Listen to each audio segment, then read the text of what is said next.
Hello,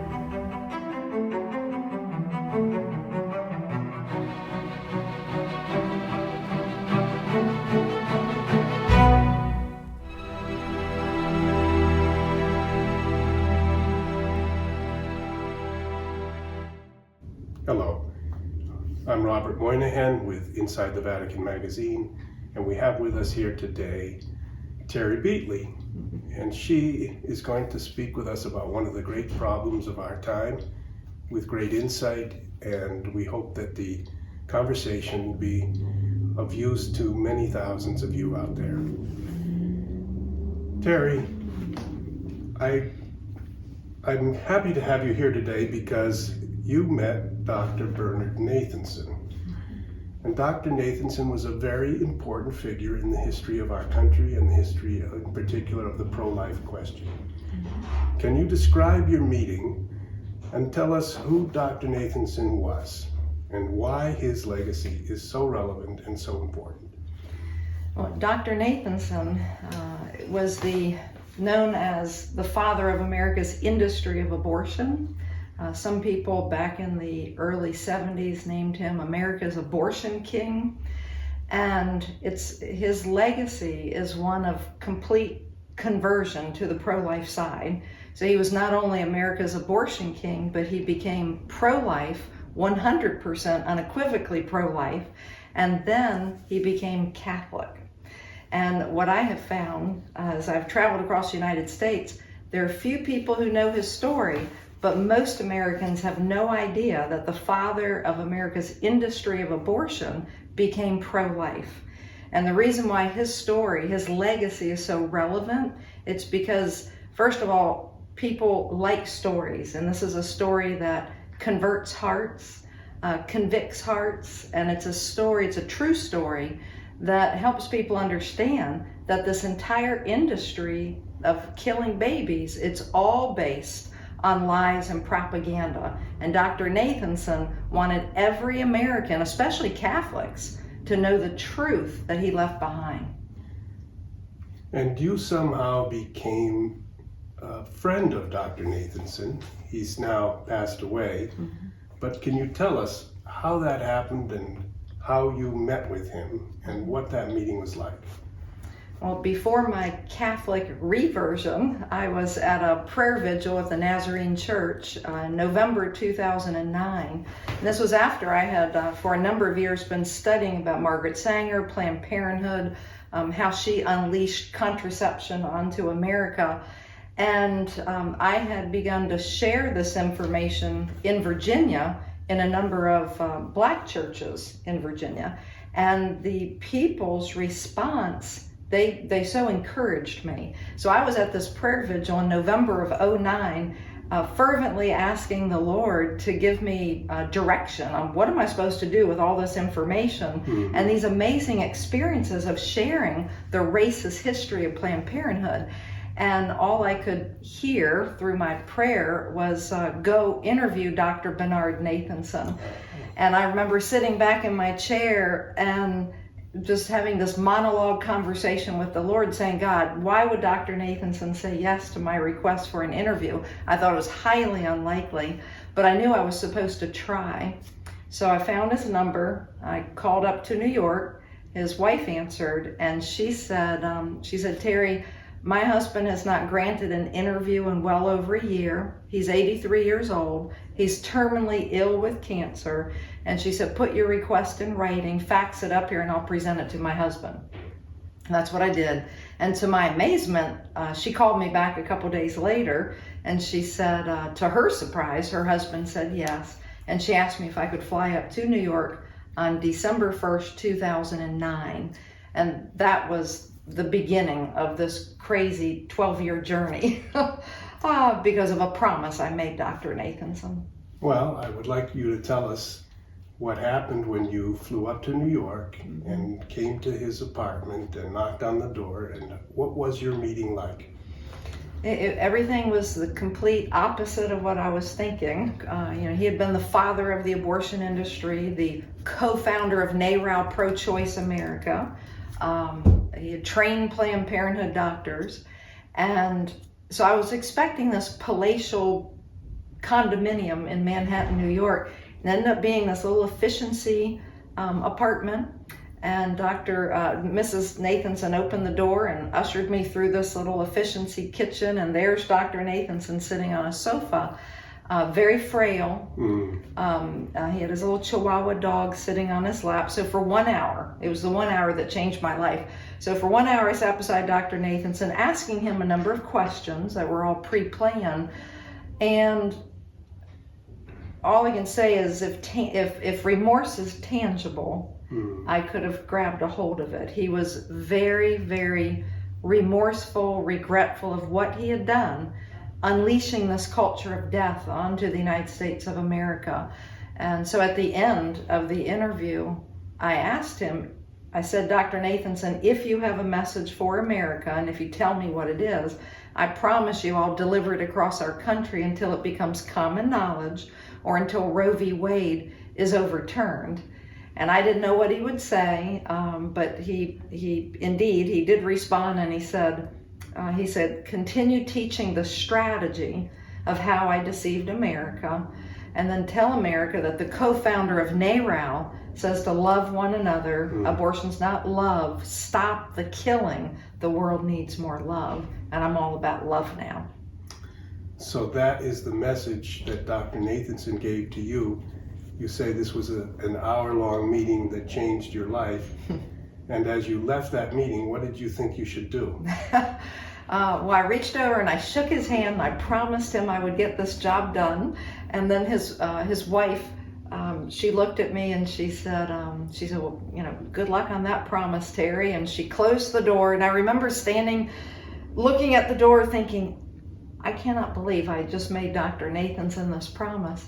So I left. The whole interview felt surreal because, and I think it's important for your listeners to understand, he was not just one more abortionist. He's the father of the abortion industry, which completely changed everything in America. There's nobody who's untouched by what he did. And so it felt very surreal. And for the next 6 months, I was a busy homeschool mom. So I finished up the homeschool year in the spring of 2010. And then we moved to Fredericksburg, Virginia, and that's the setting that began the next leg of this journey in fulfilling the promise to Dr. Nathanson. And it actually began with teaching people in this part of Virginia what the abortion industry, how it's impacted the realm of politics and law. So Terry, Dr. Nathanson told you that he felt regretful for a strategy that he felt was a deception. He told you that. Well, what was this strategy? How did he feel he had deceived the American people about abortion? It was an intentional deception. It wasn't an accident. It was very methodical. It was effective. It's been deadly. 63 million babies have lost their lives. And so it was an 8-point strategy. So the first thing they did was they hired a public relations firm, and when I say they, it's NARAL. What is precisely NARAL? Yeah, it's an acronym, NARAL, for the National Association for the Repeal of Abortion Laws. So this was a pro-abortion political action organization, the first. Formed back in the late 1960s between Dr. Nathanson and Lawrence Lader. Those were the two men in New York who partnered up, and they had one goal in mind, to get abortion legalized in all 50 states. So this is pre-Roe v. Wade. Okay, and when Lawrence Lader, being the savvy marketer that he was, he recognized that the pro-abortion movement was very fractured. You had some people who wanted abortion all 9 months of pregnancy, and then others for a shorter term. It's very fractured. There was no leader. So he recognized this as a huge marketing opportunity. Yeah. Well, what was the mechanism of the deception? Yeah. What was the root of the deception? The root, well, they knew that they had to deceive the American public into accepting this idea of decriminalizing or legalizing abortion. And the only way to do that was through propaganda. And I always think of John 10:10. You know, Jesus himself said, Satan comes to kill, deceive, and destroy. And that's exactly what NARAL did with 8 points of propaganda.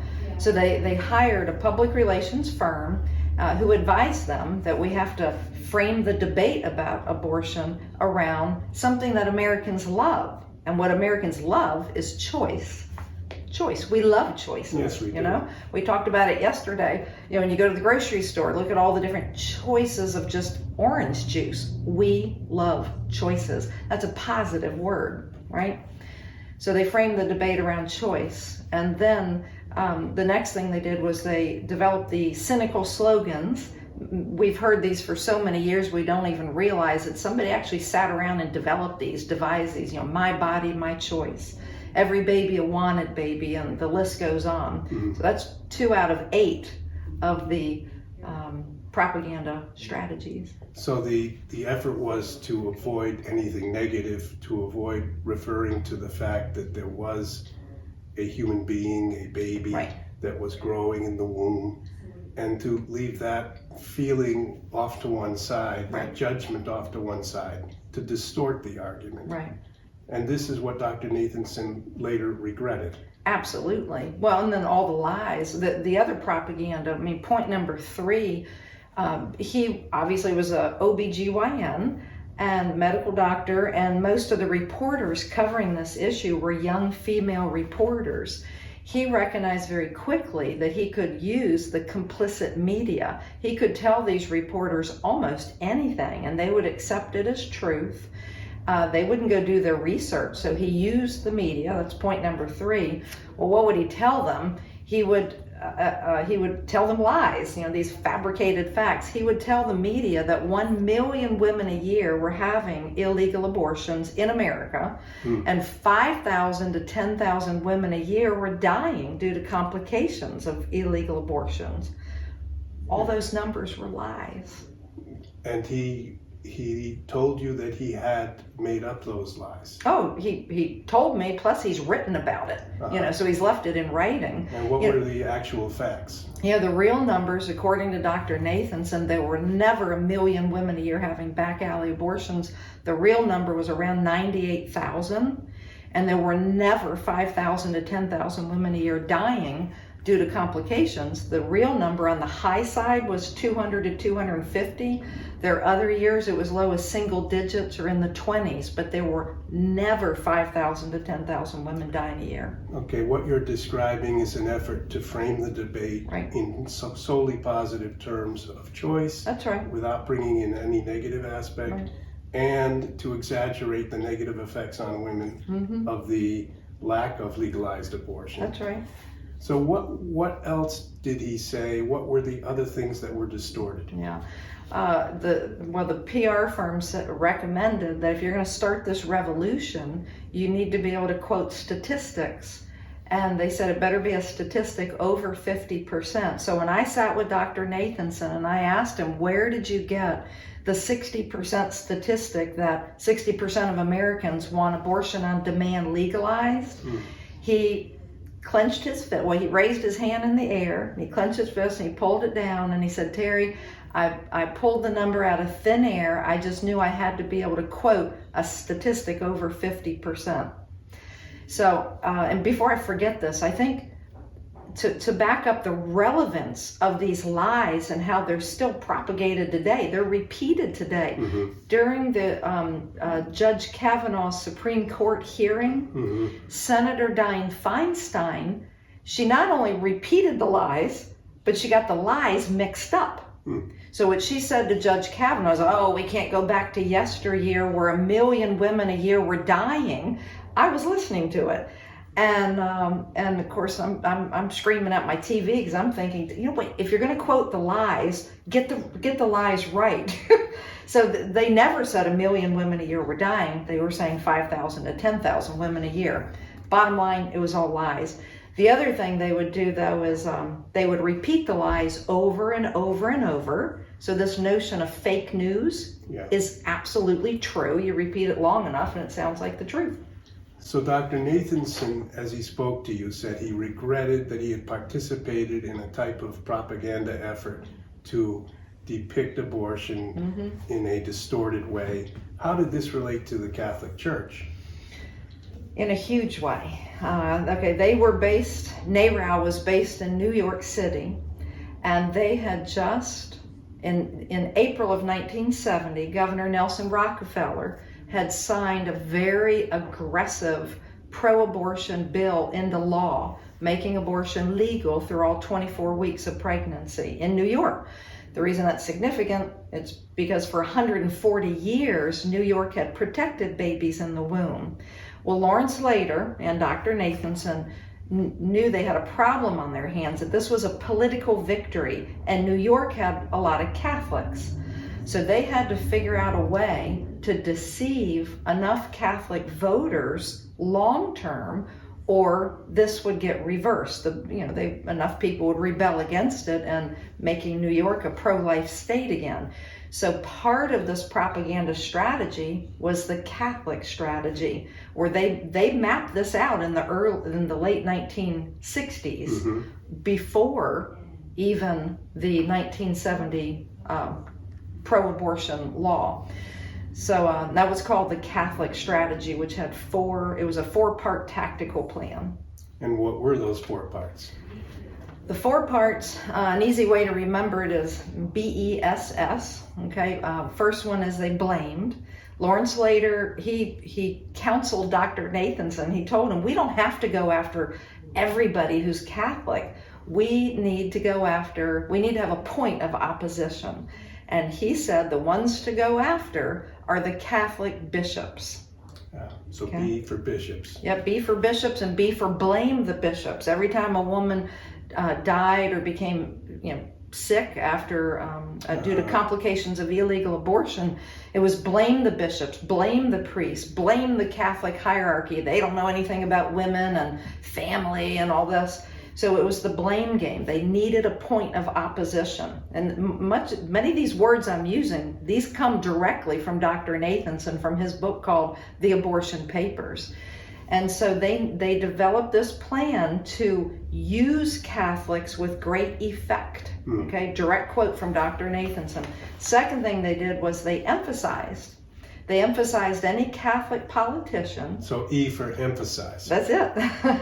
E for emphasize any Catholic politician who was softening or weakening his or her position on the abortion issue. And it didn't matter about what political party.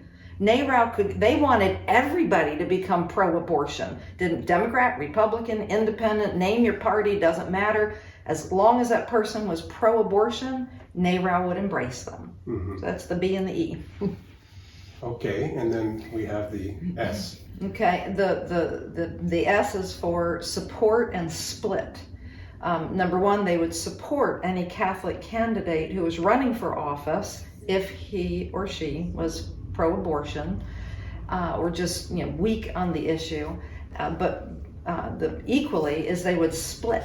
They saw an opportunity because of what Margaret Sanger had done in spreading her gospel of contraception for decades. Remember, she started back in the 19-teens. So now we had the 20s, 30s, 40s, 50s, and now we're into the 5 decades of Margaret Sanger. And I find this fascinating that these 2 atheist Jewish men, these 2 men out of New York City, recognized that there was an opportunity to split Catholics into 2 camps. They knew that if Catholics were contracepting, that would be an easy push down the abortion slide, and then versus the more orthodox Catholics, and they saw that as an opportunity. Okay, so blame, emphasize, and split. And what was the 4th S? Yeah, the 4th S is straddle, the Catholic straddle. So again, Dr. Nathanson and Lawrence Slater recognized they needed a political victory, because if enough voters turned against legalized abortion, it would be their loss. So they created what was called the Catholic Straddle, which was basically for Catholic politicians, public positions, that they could be personally against abortion. They could see it as, something that was quite abhorrent, but believe and speak about this, that every woman had the right to choose, and that this was a decision between a woman and her doctor. That was something they literally called the straddle, or straddling both sides of the fence. A direct quote from Dr. Nathanson was, they had to figure out a way to separate Catholics' religious conviction from their legislative judgment. Okay? They had to split that. So, because for nearly 2,000 years, the Catholic Church has always proclaimed that abortion is an intrinsic evil. And I find it, again, amazing that these two atheist men in New York City knew that the church would be their number one enemy. They knew the church's position.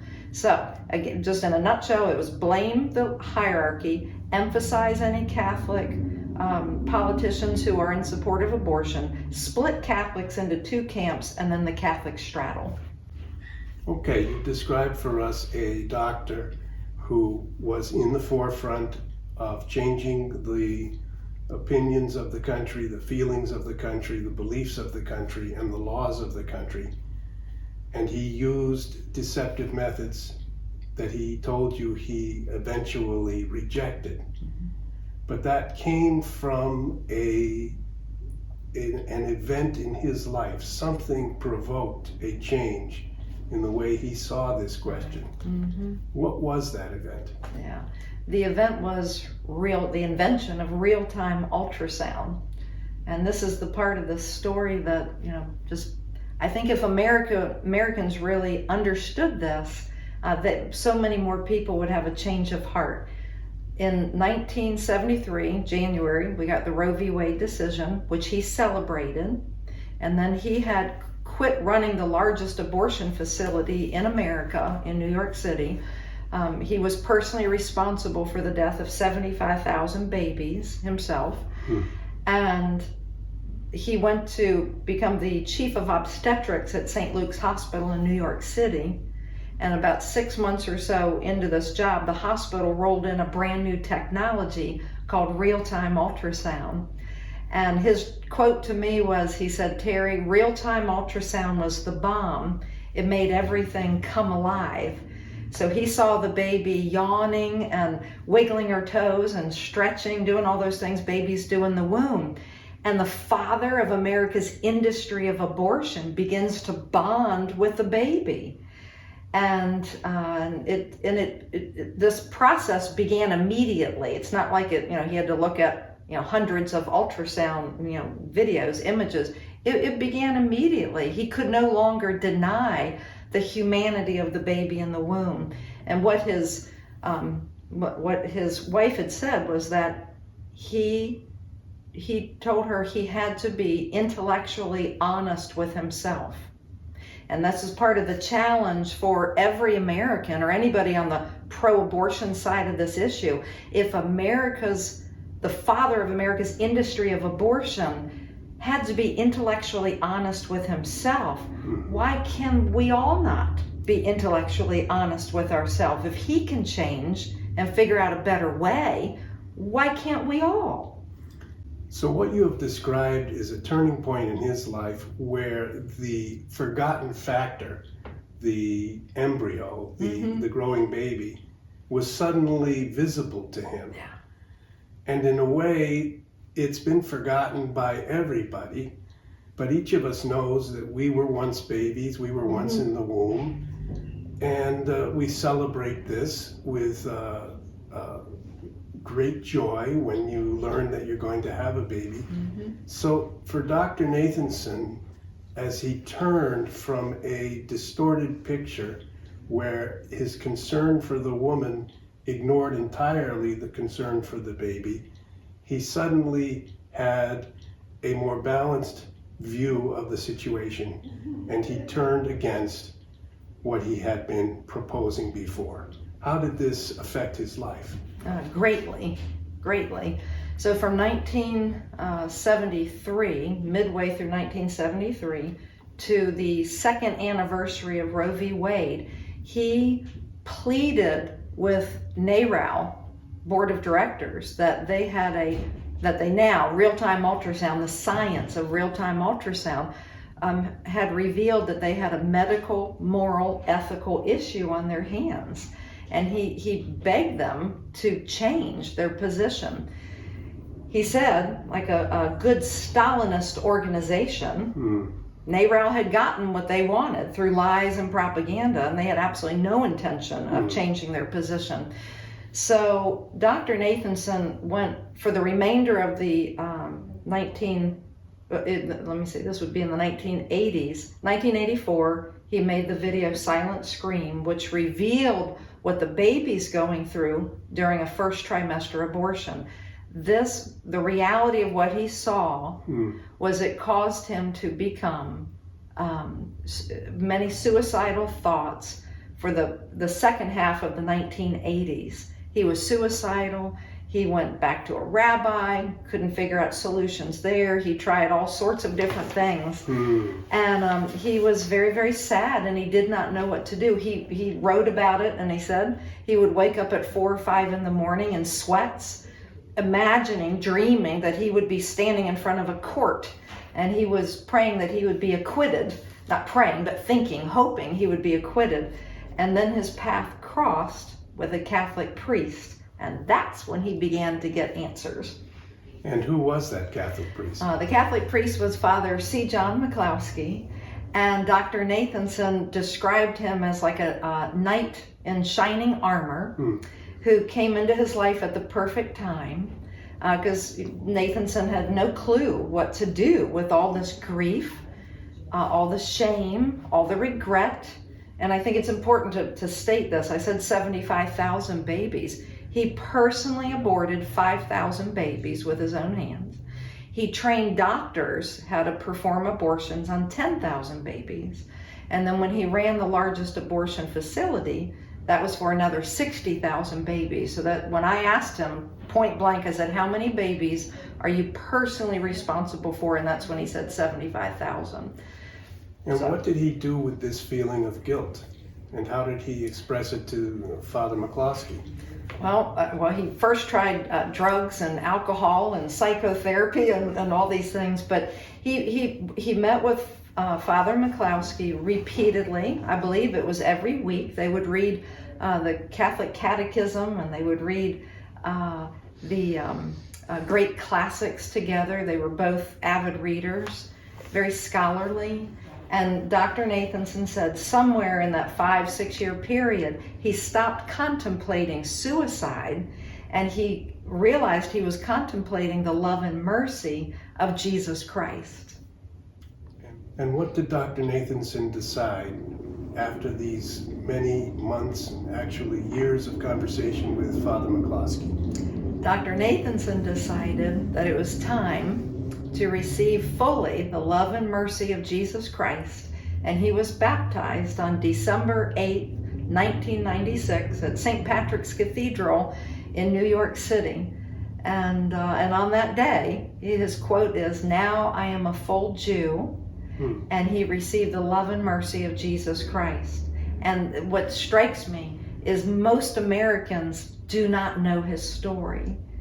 And his story is one of love and mercy, God's great love and mercy that knows no boundaries. I mean, if God can forgive the father of America's industry of abortion, imagine what God can do for the millions of women and men who have had one abortion affect their lives, 1, 2, or 3. So it's a story for our time. What did Nathanson then do? Did he become a speaker and a writer? And what do you know about his life after his conversion? He traveled the world, spreading the gospel of life, revealing the truth of how he deceived our country, and he shared his remorse. And he wrote another book called The Hand of God. He's the author of 3 books. The first one was 1979, Aborting America. He was 100% pro-life, but he had not become Catholic yet. Then in 1984, he wrote the Abortion Papers. And then in 1996, I believe it was right before he was baptized, he released the book, The Hand of God, which tells his journey from death to life in Christ. And he no longer had thoughts of suicide and... No. Mhm. And what did he write about the feeling of being totally guilty and really not worth living, and then the feeling of being received in some way and forgiven? He wrote about his gratitude, and he spoke about it, his gratitude in what really comes to mind, yes, the gratitude, but he wrote about that when he was still an unbeliever and he would observe the pro-life community out in New York holding their prayer vigils in front of like the Planned Parenthood facilities, what he recognized was that these people, sitting out there on cold, windy days, they were so full of love and compassion and peace and hope, and he was drawn to the source of their joy. He wanted to know more about it. He didn't understand how these people could give so much of themselves for a cause where the people who were hurt by it would never thank them, the babies who were aborted. And how did he come to feel about the women? Did he feel that he had been mistaken in trying to help women in difficult circumstances and performing thousands of abortions? What was it that he was mistaken about? Had he not been helping them? Right. When Dr. Nathanson joined with Lawrence Lader to form NARAL, NARAL Pro-Choice America, the PAC. What is NARAL? Yeah, NARAL, it stands for the National Association for the Repeal of Abortion Law. Okay. And so what they formed was the first pro-abortion political action organization. Because they knew that the only way to have long-term victory is to be able to lay claim in the political realm. They had to have the law on their side, obviously. So they were trying to, what they thought or claimed, they were helping women. Yeah. Dr. Nathanson later concluded that somehow he had been harming women, and obviously harming the fetuses, the babies that he had aborted. Yeah. But what about the women? How did he come to feel about his attitude towards women? He originally thought that he was helping women, because he had seen some women coming into the emergency room with botched abortions before it was legalized, and he never gave a thought about what was happening to the baby. And I think this is really, really important to make sense of that, because after I've traveled the country and sharing, the story about Dr. Nathanson, a common question is, why didn't he give any thought to the baby? Well, back then, the science of fetology was a brand new science field. We're so used to now, thousands of articles about fetal development and anatomy. But back in 1969, there were only 5 articles about fetal anatomy and physiology. So, and again, that was all pre-real-time ultrasound. So he was very disconnected from the baby, and he really thought he was doing the right thing for women. Of course, what we now know is that abortion, I'm not saying for every woman. You can always go out there and find some women who are proud of their abortion and they're shouting their abortion and all this. But we do know that millions of women regret their abortion because you got to keep in mind, back then they were selling abortion as just a blob of tissue. It's not a baby. Well, any woman and any man today knows, because of real-time ultrasound, no, by the time they have an abortion at 9, 10, 11 weeks, that baby has hands, has a face, has a beating heart. So that the lie of yesteryear, they can no longer get away with. So we do know that abortion has caused many women and men to go to alcoholism, drug abuse, depression. We now know the connection between breast cancer and abortion, which is a very hidden topic, but one day that's going to come into the light as well.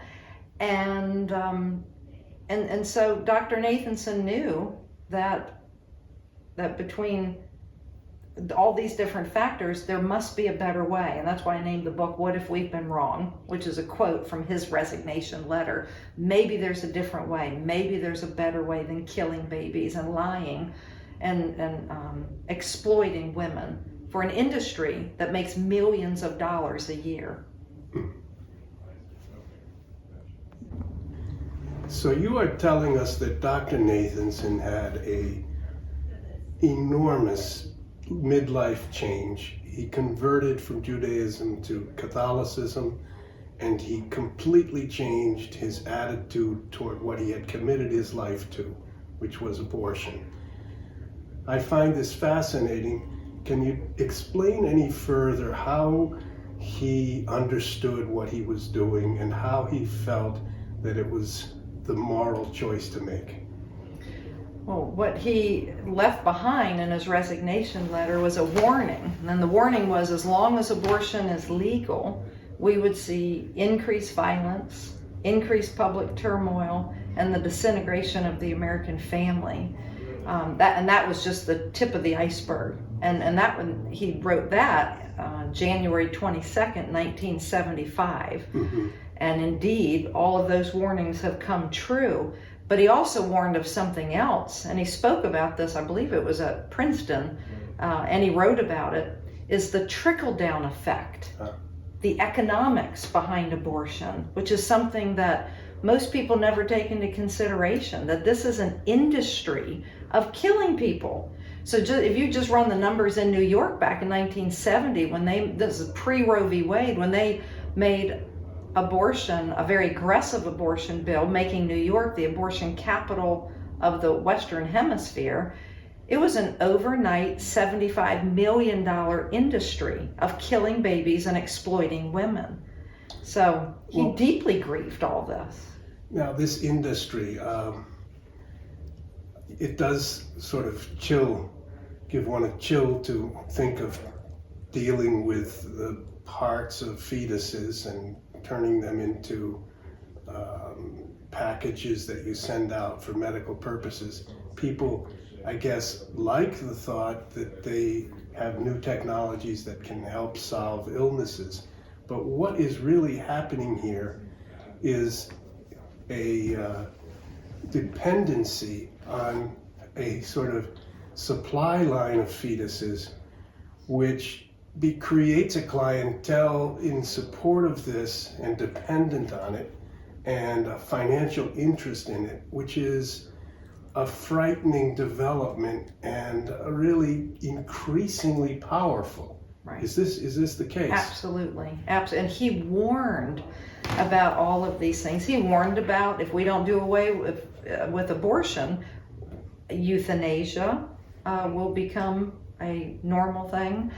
And so going back though to the fetal baby body parts, that's the baby body part industry, which we now know exists. All those videos are out there. I'm sure most people have at least heard about it by now. Well, what videos are you referring to?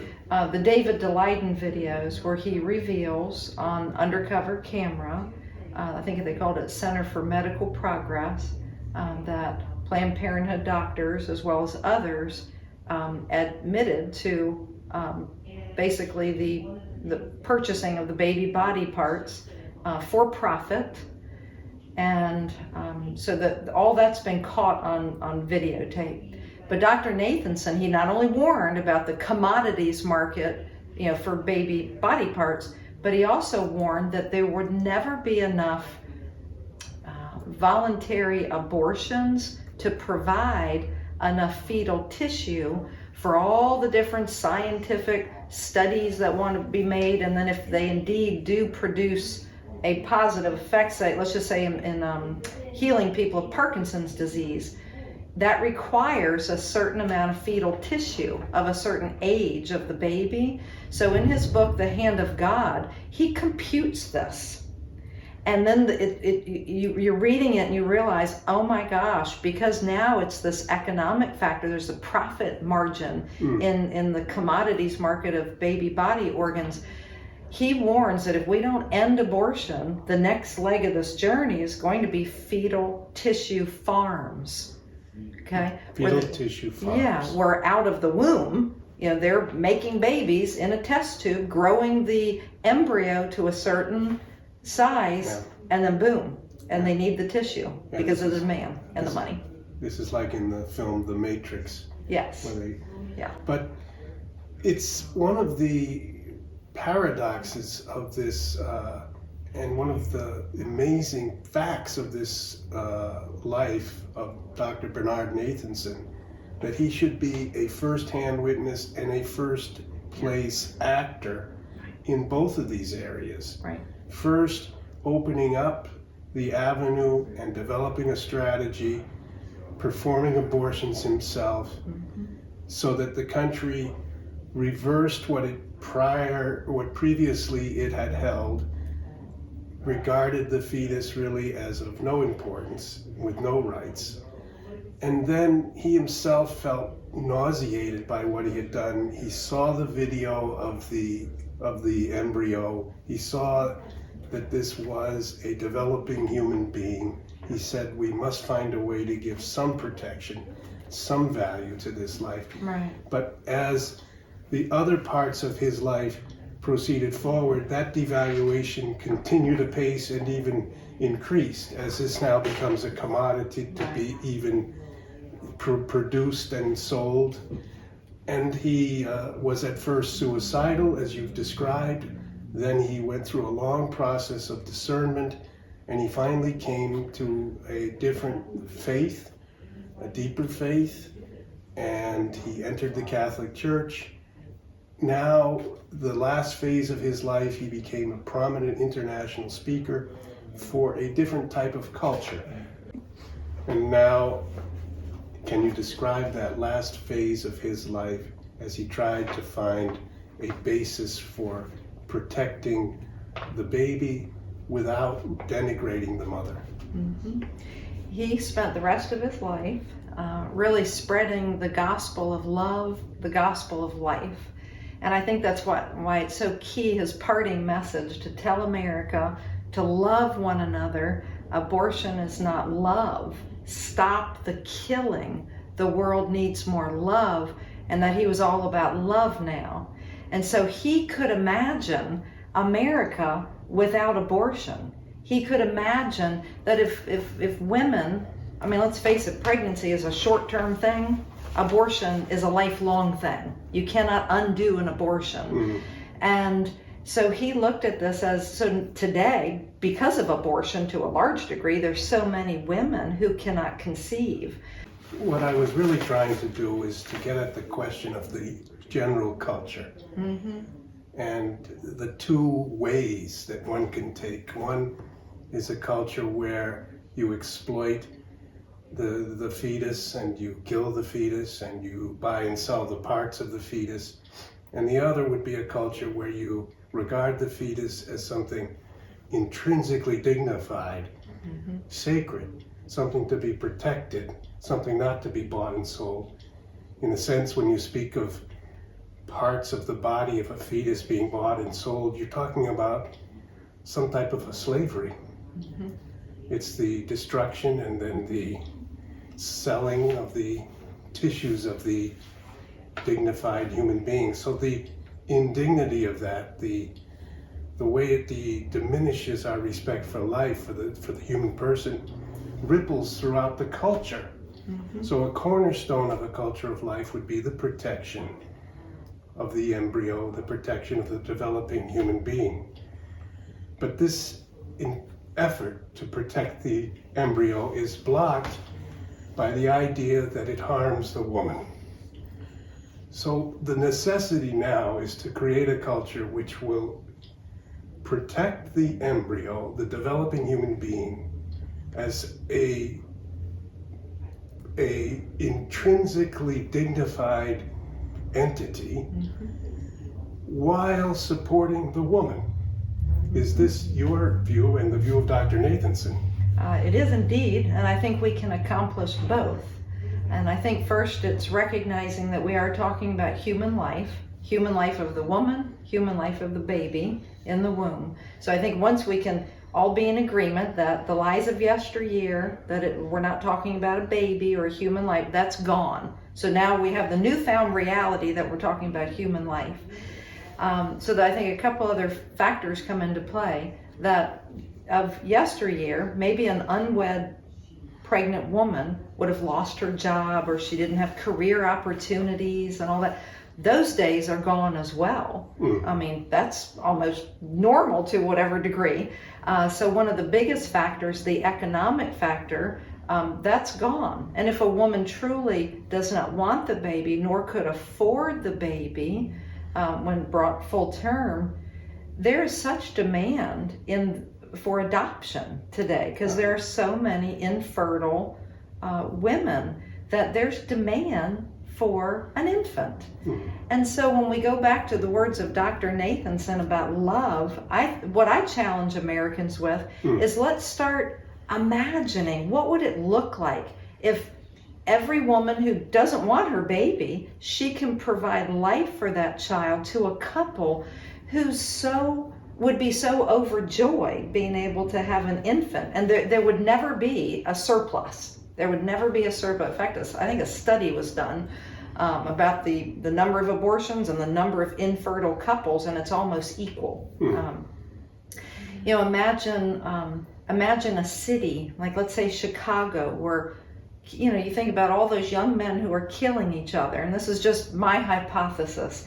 How do you teach a young man in Chicago not to go kill somebody when there's an abortion center, every 5 blocks, and they all know human life is being destroyed in there?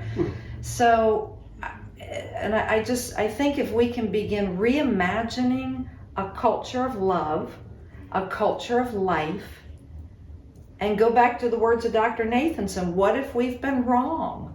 What if there's a better way than destroying human life and exploiting women in an industry that literally makes millions and millions of dollars?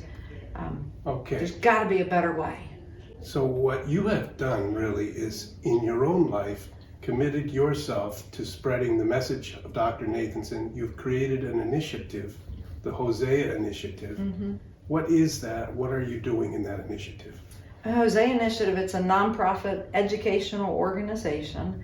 One of the primary things that we do is we teach about the legacy of Dr. Bernard Nathanson, the history of how Margaret Sanger, and we do it decade by decade, how she turned America upside down with her gospel of contraception and the fallout of that. We teach about the connection between breast cancer and abortion. We teach about how by legalizing abortion, it fast-tracked Margaret Sanger's racist population control plan that she called the Negro Project, and today it's killed well over 21 million Black American babies. And so we focus on these tough issues, and our motto is, we love people with the truth. Sometimes the truth is ugly. Sometimes the truth is hard to hear. But what we've learned is that when we can love people with the truth, they're much more willing to stand on the facts and not just the propaganda. And what is the Hosea Initiative's motto? What is the phrase from Hosea that you base your work on? Yeah, that's a common question. I named it Hosea Initiative after the Bible verse, Hosea 4:6.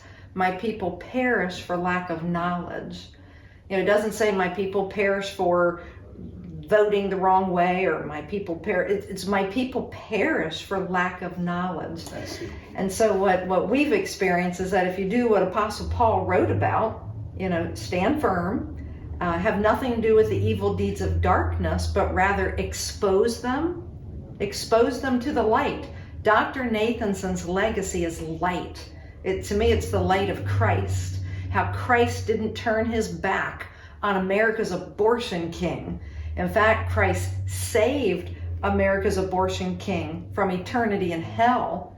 And it's a story for every American to learn, for every American to pass down to the next generation, so that we can restore a culture of love and life. And it begins with education. So we focus on these tough issues, and our motto is, we love people with the truth. Sometimes the truth is ugly. Sometimes the truth is hard to hear.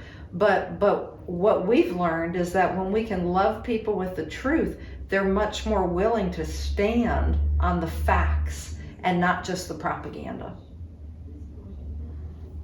And what is the Hosea Initiative's motto? What is the phrase from Hosea that you base your work on? Yeah, that's a common question. I named it Hosea Initiative after the Bible verse, Hosea 4:6. My people perish for lack of knowledge. It doesn't say my people perish for voting the wrong way, or my people perish. It's my people perish for lack of knowledge. I see. And so what we've experienced is that if you do what Apostle Paul wrote about, stand firm, have nothing to do with the evil deeds of darkness, but rather expose them to the light. Dr. Nathanson's legacy is light. To me, it's the light of Christ. How Christ didn't turn his back on America's abortion king. In fact, Christ saved America's abortion king from eternity in hell. And it's a story for every American to learn, for every American to pass down to the next generation, so that we can restore a culture of love and life. And Terry, your own journey is a witness to faith. And I think women around the country would be interested to hear some of the things that you went through. Could you tell us about your witness? Well, my witness in fulfilling the promise to Dr. Nathanson, is that what you mean? Yes, and how it affected your life. Oh my goodness. It affected in many different ways. In fact, I'm going to write book number 2. Mm-hmm. It'll be a little thin book, but it's going to be about all the God stories, about how God moved this journey forward. There's probably enough time in this interview to talk about it all, but I would like to share about divine mercy. That's been a theme. And it took me, I'm a Catholic revert, and I didn't know about divine mercy, or I didn't know about the chaplet of divine mercy. And so, and it took me a number of years to realize this is what the Lord wants to do with the story of Dr. Nathanson, is introduce mercy, God's divine mercy, to every American, and especially to the people who have suffered from abortion. Could be men, could be women. And so divine mercy has been a consistent theme. I see. So if a woman listening to this would have the inspiration to contact you, how should she do so? Oh, she could reach me via email at Terry, that's Terry, at hoseaforyou.org. So it's HOSEA, 4, YOU.org. So Terry at hoseaforyou.org. Would you like to have people contact you? Absolutely, absolutely. I firmly believe this. In fact, I'm going to look right at the camera when I say this. I believe that when Americans who've been directly impacted by abortion, so it's going to be men who regretfully have pushed women into the abortion mills, or women who have incurred abortion, when they learn the story about Dr. Bernard Nathanson, they're all going to realize they were victims of propaganda. They were victims.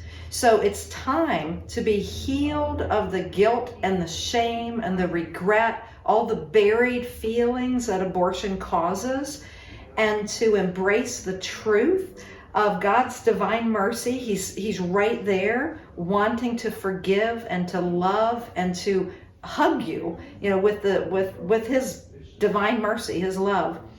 But I also think it's going to, once people have gone through the healing process and embrace God's divine mercy, I believe what we're going to end up doing is raising up an army of people, I'm talking about millions of people who will say, no more. We're done with this culture of death. We're done with division. We're done with hate. We're done with abortion. We're done with the exploitation of women. And we're going to create a new United States of America and restore the dignity of all human life. I believe that's what God's going to do, as long as I don't give up. And I say it every day. Jesus, I trust in you. Jesus, I trust in you. And the more I say it, the more God keeps moving the thing forward, including sitting here with you.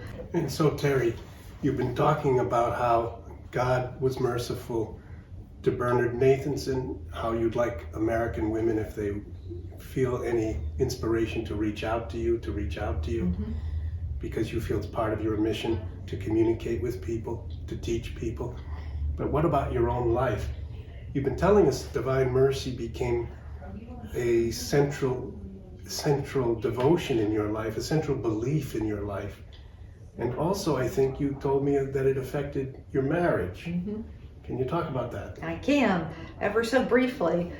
Before I published the book, someone who's a very well-read Catholic man, and he said, Terry, you should really include the Chaplet of Divine Mercy as an appendix in the book. Mm-hmm. And the Divine Mercy Chaplet was brand new to me, so it is in the book.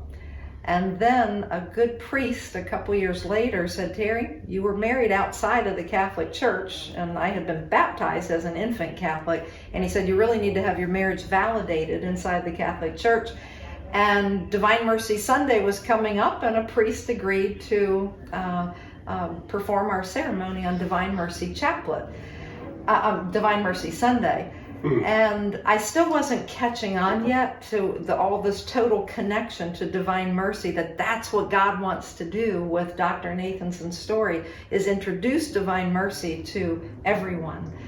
And then the third part was, my house had been on the market for almost 2 years, and I had been praying and praying that God would bring a buyer. And then on Divine Mercy Sunday 2021, so just a few months ago, a buyer for our home shows up in the driveway in this little Corvette on Sunday, unannounced, no realtor. And she said, I heard your home is on the market, and we had basically a full price offer that night on Divine Mercy Sunday. And I knew that had been a direct answer to a prayer. So I've been saying over and over, as I've embraced the Divine Mercy Chaplet, Jesus, I trust in you. Jesus, I trust in you. And Dr. Nathanson trusted in Jesus.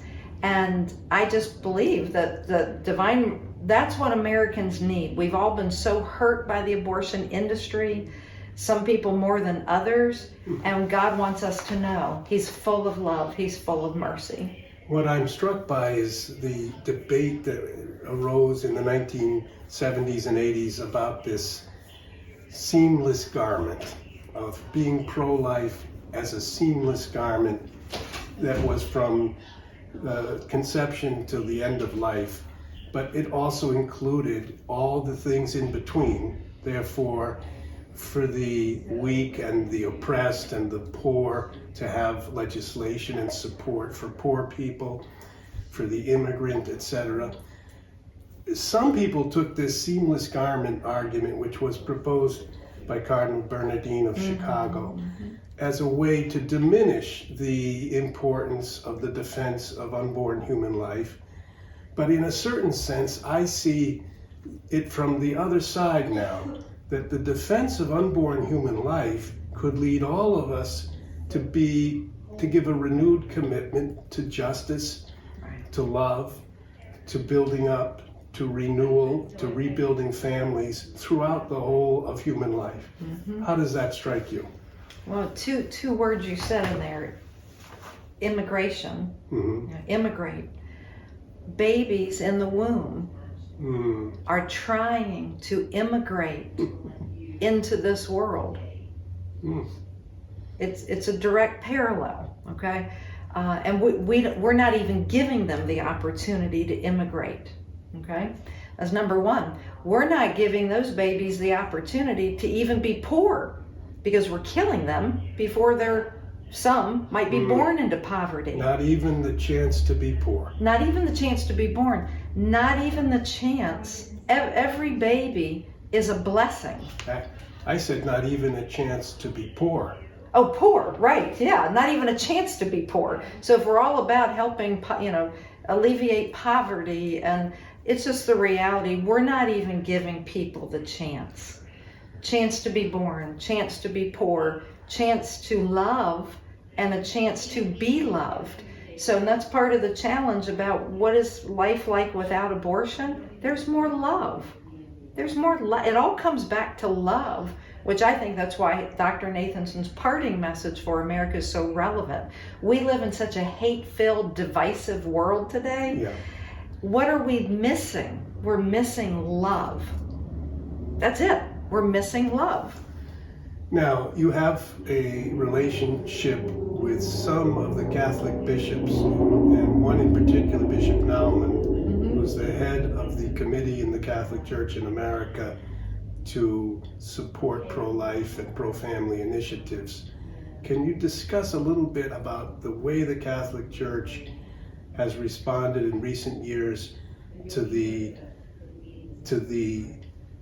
attempt by the Democrats and even by Catholic Democrats like Joe Biden and Nancy Pelosi to institutionalize and reaffirm the importance of allowing abortion and supporting abortion law?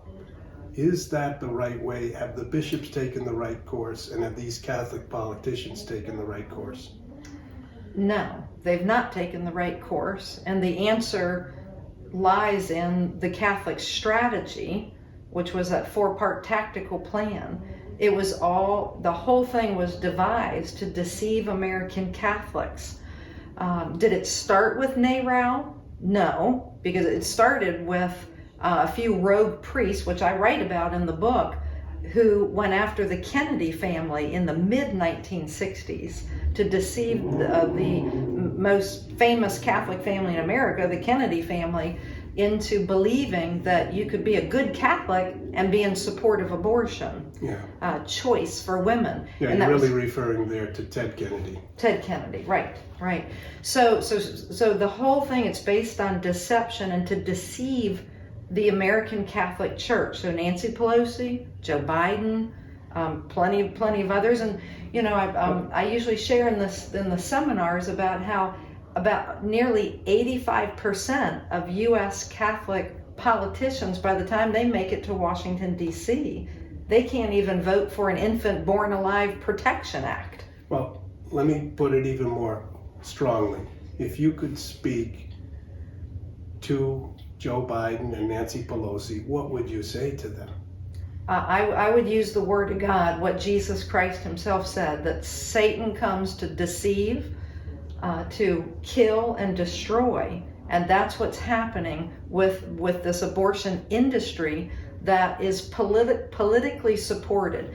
And this is what I told Archbishop Naumann as well. I said there's only one thing that's holding the abortion industry in place and this exploitation of women and children, and it's the umbilical cord, and the umbilical cord is politics. In a way, this would be what Dr. Nathanson would say to President Biden. It is what he would say. That's it. In Dr. Nathanson's second book called The Abortion Papers, that book ends with this quote, and it's a rather long quote, but it's worthwhile saying, and it's what needs to be said to every Catholic politician who's been duped by the lies of NARAL, Pro-Choice America, and this abortion lobby. And you've committed this to memory. I have. I've committed this to memory. Dr. Nathanson wrote, he said, "I believe the abortion ethic is fatally and forever flawed by the immorality of the means of its victory. A political victory achieved by such odious tactics is at best an unstable tyranny, spawned by an unscrupulous and unprincipled minority. Disclosure of these odious tactics should compel those who are uneasy with abortion to re-examine the issue. I believe that an America which allows a junta of moral thugs to foist an evil of incalculable dimensions upon this nation and then just permit that evil to flower creates for itself a deadly legacy, a millennium of shame." That's the direct quote by Dr. Bernard Nathanson, the father of America's industry of abortion, who became 100% pro-life as an atheist and who later became a devout Catholic man, and who wanted every American to be set free with the truth that his story, his legacy leaves behind. And it's a story that it's compelling, it's convicting, it's converting, and it's a story that'll lead America to divine mercy and for redemption. And that's it. Well, there's one final question I would like to ask. Terry, people have had different views about Pope Francis and the way he is shepherding the Catholic Church. He recently received Nancy Pelosi, he received Joe Biden in recent weeks in Rome. And when Joe Biden came out of the meeting, which was a private meeting that lasted almost 90 minutes, he said that Pope Francis had told him that he was a good Catholic and he should continue to receive communion. The Vatican has not confirmed those words, but the general feeling is one of confusion because President Biden has been so much a proponent of this straddle philosophy that he could be personally not in favor of abortion, personally sad about abortion, but politically supportive of abortion. And Francis's position and the position of the Catholic bishops has always been, as part of the Catholic Church's position, that we should defend the unborn. It has been the distinctive mark of the Catholic Church and of the Catholic faith. But these latest developments have led many to believe maybe there's a third now Catholic position, which is sort of hands off. We're not going to interfere. These things have already been decided. If you could speak directly to Pope Francis, sort of an open conversation, an open prayer to him as a Catholic woman, what would you say to him? Pope Francis, Your Holiness, and I mean this from my heart, the United States of America is disintegrating, and we're disintegrating to a large degree because of this culture of death that the father of America's industry of abortion admitted to unleashing. He admitted to unleashing this onto our country primarily because he was able to deceive millions and millions of Catholics and to intimidate the United States Catholic bishops, the vast majority. Dr. Nathanson admits to using Catholics with great effect to be able to unleash this culture of death onto our country. Joe Biden, President Joe Biden, has said things to make us believe that you think it's okay for him to receive Holy Communion. And we all know that's totally against Catholic teaching. And it's time to set the record straight, Your Holiness. I think if we return to trying to think about what is beauty, what is goodness, and what is truth, this triangulation which perplexed Dr. Nathanson after he became pro-life and Catholic, it was very perplexing to him that as a Jewish man, how he couldn't triangulate and make that and see the comparison between the Holocaust and what happened with the abortion industry. And he wanted everybody to understand that if you can identify beauty, then you can see goodness, and then you can see truth. And he would say, if there was a bucket of dead babies from abortion, anybody could look at that and see that that's not beauty, that's not goodness, and that's not truth. And as a Catholic woman, and as a Catholic revert, who has now spent 12 years trying to fulfill the promise I made to Dr. Bernard Nathanson, it's time for Catholic leadership, which includes you and every United States Catholic bishop, to start standing up boldly and courageously for the unborn, who are the weakest among us. And it's time to do away with what I believe was a communist tactic to try to make it sound like global warming and poverty and immigration are all equal issues with the slaughtering of the innocents. You and I both know that that's not equivalent, and it's time to stand up for truth. And there's no better truth right now than the truth that the father of America's industry of abortion left behind. And that's what I'd say to Pope Francis, and I mean it with love and with courtesy, but with boldness, and the boldness of Jesus Christ, who wants America liberated from this culture of death and be set free. Thank you, Terry Beatley. It has been a pleasure speaking with you. Thank you for having me. And may God bless you and all your work and your family. And I hope to see you again soon. Thank you. Hi, thank you for watching, and be sure to subscribe to our channel by clicking on that red subscribe button and click that bell so you'll be notified when we upload new content. Check out all the links below for subscriptions to Inside the Vatican magazine and to the Moynihan letters, which is free to your inbox. You stay connected. It's content that you can get nowhere else. All that information is below. Thank you.